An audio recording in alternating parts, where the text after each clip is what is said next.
there's a problem here. For if somebody believes that the Quran is divine, was inspired by God, then they would argue that the Quran is correct. Jesus was not crucified, and the crucifixion story is just false. But for those who think that the Quran was authored by Muhammad, there's actually a problem there. So if Muhammad wrote the Quran, here's the question. There are actually serious issues for him, something that both groups who are concerned with Jesus agree on. So the Jews say, we killed him, and the Christians say, we killed him. He's at the same time trying to attract both groups.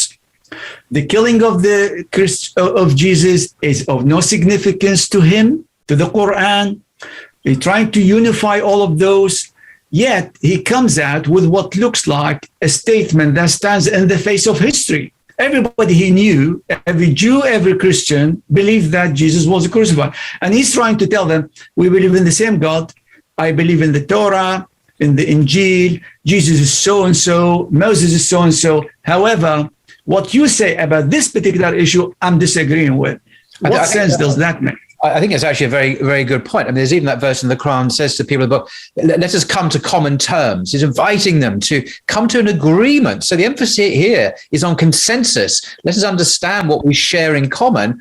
And then you come across this verse, which is so counterintuitive in some ways, particularly if you're a Christian, in denying the crucifixion. So why would Muhammad, inverted commas, being the supposed author of the Quran, what motive would he have for including a verse which really puts the spoke in the wheels of this whole agenda of let us agree, let us come to common terms? Doesn't make any sense, as you say.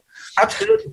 It basically dents the credibility of the Quran, because they think this is a simple, basic historical fact. How do we know? Well, the Quran, since then, has always been criticized on this particular point.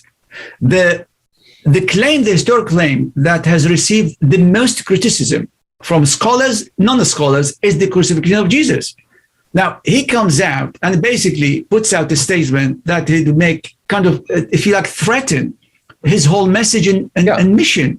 Because this is an indirect argument for the authenticity of the prophet. Because if he was a charlatan, if he was a fake, a fraud, then he wouldn't use a verse, of course, which threatened to jeopardize his successful proselytizing of Christians, for example. Why would he do that? No one would do that. So that kind of suggests indirectly that he is putting the truth over any interests of self-aggrandizement or any fraudulent claim to prophethood.